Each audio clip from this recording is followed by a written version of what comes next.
سب سے بہتر، سب سے اعلیٰ اسلام نے یہ نظام پیش کیا ہے۔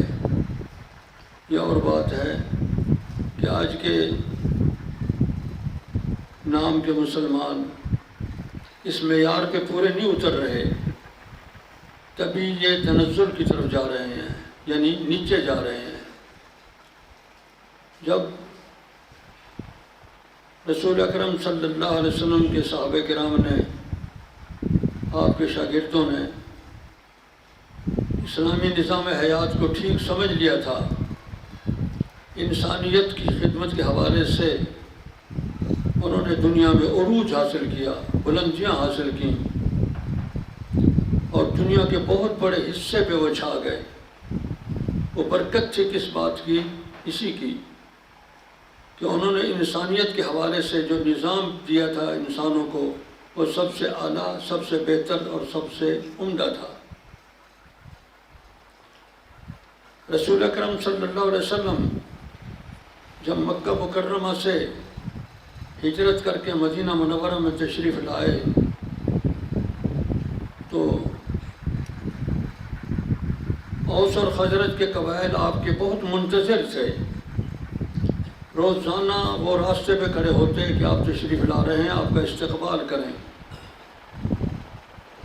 ایک دن انتظار کرتے کرتے وہ واپس ہٹ گئے کہ شاید آج نہیں آ رہے، لیکن اتفاقاً اسی دن آپ تشریف لے آئے۔ ایک یہودی نے اپنے اونچے مکان پہ کھڑے ہو کے دیکھا کہ کچھ لوگ نئے انداز کے آ رہے ہیں، تو اس نے اعلان کیا کہ اوس اور خزرج کے قبائل لوگوں، تمہارا جد اعلیٰ وہ آ رہا ہے۔ یہ سننا تھا تو بنی عمرو بن عوف کے لوگ والہانہ انداز پہ آپ کے استقبال کے لیے نکلے اور آپ کا استقبال کیا۔ آپ 14 دن وہاں تشریف فرما رہے، پھر آپ ایک دن اونٹنی پہ سوار ہو کے تشریف لائے اس مقام پہ جہاں اب مسجد نبوی ہے۔ سیدنا خالد بن زید ایوب انصاری ان کے گھر کے پاس جا کے اونٹنی بیٹھ گئی۔ آپ لوگوں کو واضح و نصیحت فرما رہے تھے، تو اس اثنا ایک یہودی عالم جو عالم کے بیٹے تھے، تورات کے حافظ، ان کے دل میں آیا کہ میں جا کے دیکھوں تو صحیح کہ یہ شخص جو نبوت کا دعویٰ کرتا ہے کیا واقعتاً وہی تو نہیں جس کی پیشین گوئیاں موسیٰ علیہ السلام نے دیں، یوحنا نے دیں، عیسیٰ علیہ السلام نے دیں، شمویل علیہ السلام نے دیں، کیا یہ وہی تو نہیں ہے؟ یہ سب علامات تورات میں، بائبل میں موجود تھیں۔ وہ چونکہ خود عالم تھا اور عالم کا بیٹا تھا، اس بات کو بخوبی سمجھتا تھا۔ تو وہ کہتا ہے میں باغ میں کام کر رہا تھا اس وقت جب میں نے سنا کہ آپ یثرب میں تشریف فرما ہے، میں اپنا کام چھوڑ کے ادھر چل پڑا کہ آپ کی باتیں سنوں۔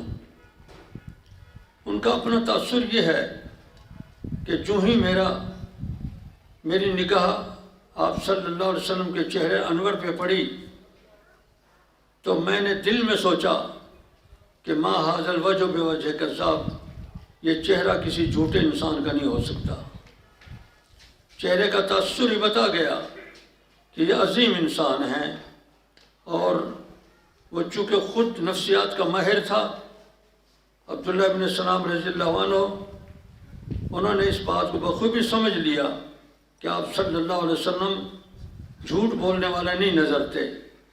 وہ کہتے ہیں میں قریب ہوا تو پہلے میرے کانوں میں جو آپ کی آواز پہنچی وہ یہ تھی، ایھا الناس افشوا السلام واطعموا الطعام وصلوا بالارحام واعبدوا ربکم والناس نیام تدخلوا جنت ربکم بسلام۔ اسلام کی روح اور مغز نکال دیا رسول اکرم صلی اللہ علیہ وسلم نے اس ایک ہی فرمان میں۔ ایھا الناس میں عبداللہ بن سلام کا تاثر یہ ہے کہ جب میں نے سنا کہ آپ فرما رہے ہیں لوگوں تو میرے دل نے انصاف کیا کہ یہ پیغام آفاقی ہے اور تمام انسانوں کے لیے ہے، ورنہ یہ کہتا ہے یا اہل یثرب، اے میرے ماننے والوں، یوں کہتا، یثرب والوں کہتا، عرب قبائل کا نام لیتا، ایسا نہیں کر رہا، کہ پوری انسانیت کو بلا رہا ہے، یعنی اس کا پیغام آفاقی ہے، پوری دنیا میں اس کے پیغام کو پہنچایا جانا ہے، اس لیے فرمایا یا ایھا الناس، اے انسانو۔ آگے پیغام کیا ہے بڑا زبردست، افشوا السلام، پوری انسانیت کو پیغام دیا، امن پھیلاؤ، ایک دوسرے سے الجھنا، ایک دوسرے سے لڑنا، ایک دوسرے کی ٹانگیں کھینچنا، ایک دوسرے پہ حملے کرنا، سب چھوڑ دو، افشوا السلام، امن عام کرو، سلامتی پھیلا دو دنیا میں۔ انسانوں کو خطاب کر کے فرمایا کہ سلامتی پھیلا دو، افشوا السلام۔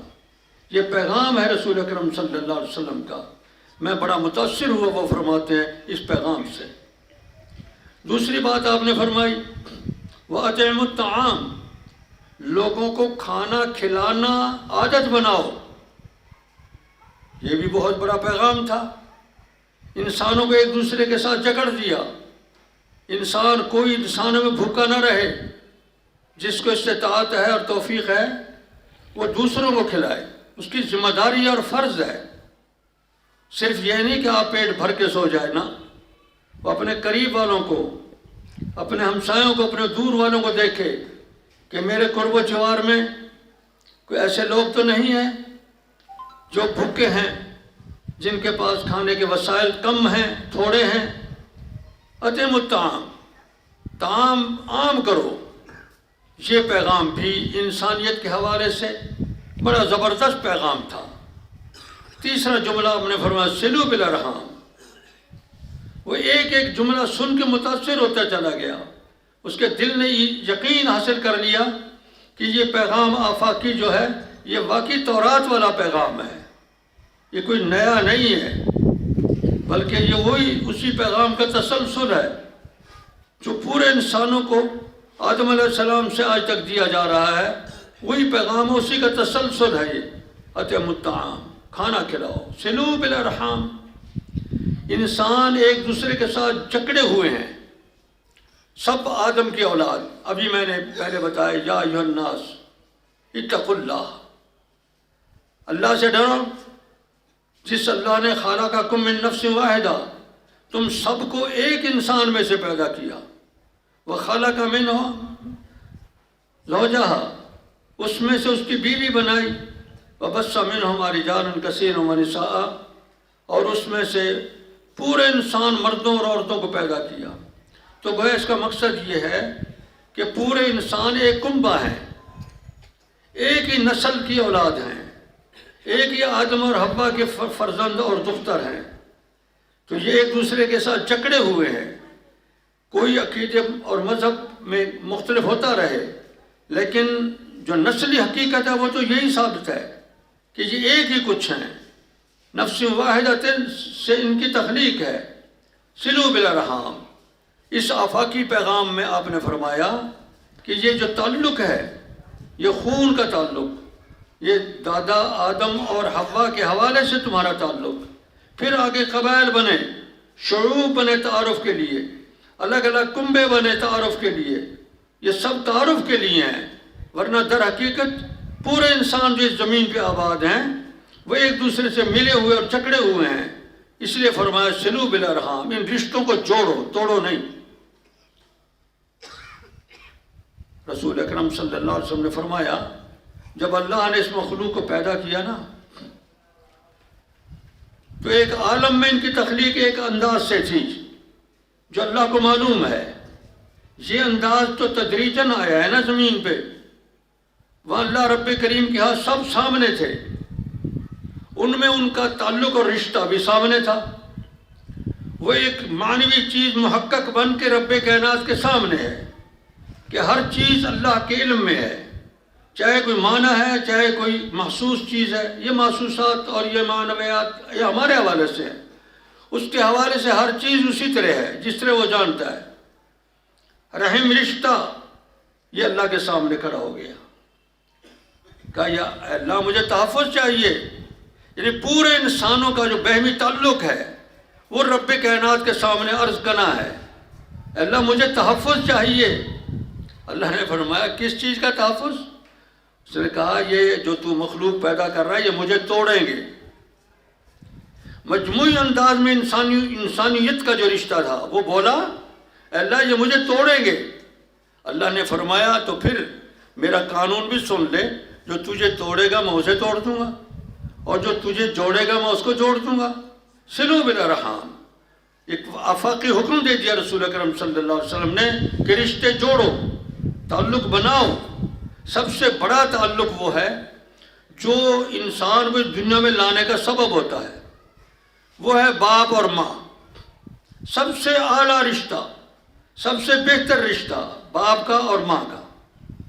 اس لیے اللہ رب کریم نے قرآن مقدس میں جہاں اپنی عبادت کا حکم ارشاد فرمایا، ساتھ فرمایا وَبِالْوَالِدَيْنِ إِحْسَانًا، فرزند تیری ذمہ داری ہے کہ اپنے والدین کے ساتھ اچھا سلوک کر، عبادت رب کی کر، اطاعت اللہ کی کر، فرما برداری اللہ اور اس کے رسول کی کر، لیکن حسن سلوک، ادب ملحوظ رکھنا یہ والدین کے لیے۔ اس حد تک آپ نے اللہ قرآن مقدس نے تلقین فرمائی کہ اگر دونوں بوڑھے ہو جائیں تیرے سامنے یا ان میں سے کوئی ایک بوڑھا ہو جائے تو پھر اپنا اطاعت کا بازو نیچے رکھ، ان کے سخت کلامی نہ کر ان کے ساتھ، حتیٰ کہ اوف تک نہ کہہ۔ عربی میں لا تقل لہما اوفن کا معنی ہوتا ہے ڈانٹ نہیں ان کو، اس طرح بھی انداز تخاطب یہ نہ کر، احترام ملحوظ رکھ، اکرام ملحوظ رکھ۔ وبالوالدین احسانا، ایک دن رسول اکرم صلی اللہ علیہ وسلم نے فرمایا 3 جرم بہت بڑے ہیں، 3 جرائم بہت بڑے جرائم ہیں، کبائر گناہ ہیں۔ ایک اللہ کے ساتھ شرک کرنا، دوسرا حقوق الوالدین، والدین کی نافرمانی۔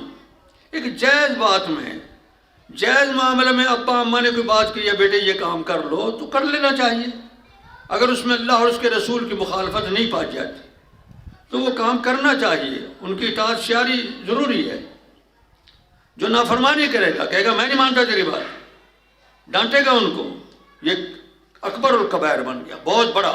یعنی جس طرح شرک بڑا گناہ ہے، شرک کے ساتھ دوسرا گناہ یہی بنے گا، حقوق الوالدین، والدین کی نافرمانی۔ اور تیسرا فرمایا جھوٹی گواہی، شہادت زور، شہادت زور، جھوٹی گواہی دینا، اس سے بہمی تعلق تباہ ہوتے ہیں، انسانوں میں غلط فہمیاں آتی ہیں، انسانوں میں ایک دوسرے کے خلاف کردار کشی پیدا ہوتی ہے، انسان ایک دوسرے سے الجھتے ہیں، جھوٹی گواہیوں کے نتیجے میں کٹنگ پیدا ہوتی ہے، قبیلے میں، رشتہ داروں میں، خاندان میں، بھائیوں میں، انسانوں میں بہمی جدائیاں ہوتی ہیں۔ اس لیے فرمایا جھوٹی گواہی نہ دو، حقوق کا خیال کرو۔ اچھا، رسول اکرم صلی اللہ علیہ وسلم جب بیعت لیتے تھے نا اسلام کی، اللہ کو مانو، اللہ کے رسول کو مانو، اللہ کائنات کا مالک ہے، رسول اس کے نمائندے ہیں، ان کی اطاعت اللہ کی اطاعت بنے گی، آخرت کو مانو۔ ساتھ ایک اور بات بھی فرماتے تھے بیعت میں، ہم اپنے پلے باندھ لیں اس بات کو کہ صحابہ کرام جب اسلام قبول کرتے تھے، اللہ رسول آخرت کے ایمان کے ساتھ ساتھ ایک اور بھی بات فرماتے تھے، وہ ہے وَالنُّصْحِ لِكُلِّ مُسْلِمٍ، مسلم برادری کے ساتھ بندہ خالص ہو جائے، کھرا ہو جائے، ان کے خلاف میل نہ پیدا ہو پڑے دل میں۔ وَالنُّصْحِ لِكُلِّ مُسْلِمٍ، نصح کا اصل معنی ہے یہ شہد آپ اتارتے ہو نا، نحلت العسل، شہد کو میل میں سے الگ کرنا، یعنی خالص شہد بچ جائے، اس میں سے جو میل وغیرہ ہوتی ہے نا اس کو الگ کرنا، اس کو عرب لوگ کہتے ہیں نحل، نصح، اس کو عرب لوگ نصح کہتے ہیں۔ تو نصح کا معنی بنا کہ انسان کے دل میں دوسرے مسلمان کے خلاف اس انداز کی میل بھی نہیں ہونی چاہیے، اس کی بیعت لیتے تھے باقاعدہ، وَالنُّصْحِ لِكُلِّ مُسْلِمٍ۔ اور یہ تو آپ کا عام فرمان تھا، المسلم من سلم المسلمون من لسانہ و یدہ، مسلمان ہوتا ہی وہ ہے جس کے ہاتھ اور زبان سے سارے مسلمان محفوظ رہیں. اور جو اپنی زبان سے کسی کو گالی بکتا ہے، کسی کی غیبت کرتا ہے، کسی کی شکایت کرتا ہے، کسی انسان کو دکھ پہنچاتا ہے، کسی کو ایذا دیتا ہے، تو وہ تو اس کے زبان سے محفوظ نہ ہوئے. جو کسی کو ضرب لگاتا ہے، مارتا ہے، اس کا نقصان کرتا ہے، تو اس سے محفوظ نہ ہوئے. اللہ کے رسول صلی اللہ علیہ وسلم نے مسلمان کی تعریف یہی کی ہے، المسلم من سلم المسلمون من لسانہ و یدہ. اس لیے بھائیوں، رسول اکرم صلی اللہ علیہ وسلم کے اس فرمان پہ غور کرو. سیدنا عبداللہ بن سلام نے کتنی خوبصورت بات کہی کہ یہ پیغام آپ کا میرے دل میں آ رہا تھا تو میرا دل یقین کرتا جا رہا تھا کہ یہ تعلیم ہی بتا رہی ہے کہ یہ آسمانی تعلیم ہے، یہ اس کی اپنی کہی ہوئی باتیں نہیں. ایک بار پھر سن لیں ترجمہ. افشوا السلام، دنیا میں سلام امن عام کرو. اطعموا الطعام، دوسروں کو کھانا کھلانا سیکھو. اور صلوا بالارحام، انسانیت کے رشتے، قریبی رشتے، بھائیوں کے رشتے، برادری کے رشتے، میاں بیوی کے رشتے، باپ بیٹے کے رشتے، ان کو جوڑو، توڑو نہیں. صلوا بالارحام. آگے فرمایا فاعبدوا ربکم والناس نیام. انسان دنیا میں غفلت پڑے رہیں. میرے ماننے والوں، تمہاری ذمہ داری ہے کہ رب کی عبادت کرو، یعنی پوری زندگی رب کے حکم کے مطابق کر دو. عبادت کا معنی صرف نماز نہیں، عبادت کا معنی صرف روزہ رکھنا نہیں، عبادت صرف حج کو نہیں کہتے. عبادت کسی کے سامنے اپنے آپ کو جھکا دینے کو کہتے ہیں. وَاعْبُدُوا رَبَّكُمْ وَالنَّاسُ نِيَامٌ. ٹھیک ہے، کافر انسان غفلت میں پڑے، سوئے پڑے ہیں، وہ جہالت میں ہیں، انہیں نہیں شعور اور نہیں معلوم. میرے ماننے والوں، تمہاری ذمہ داری یہ ہے کہ تم رب کے بن جاؤ. وَاعْبُدُوا رَبَّكُمْ. اچھا، اگر میری ان ہدایات پہ تم نے عمل کیا، تدخلوا جنت ربکم بسلام، اپنے رب کی بہشت میں امن کے ساتھ چلے جاؤ گے، تمہیں کوئی نہیں پوچھے گا. یہ ہے انجام ان ہدایات پہ عمل کرنے کا. اللہ رب کریم سے دعا کریں اللہ کا الحاکمین ہمیں سیدھے راستے پہ چلنے کی توفیق عطا کرے. وآخر دعوانا ان الحمدللہ رب العالمین.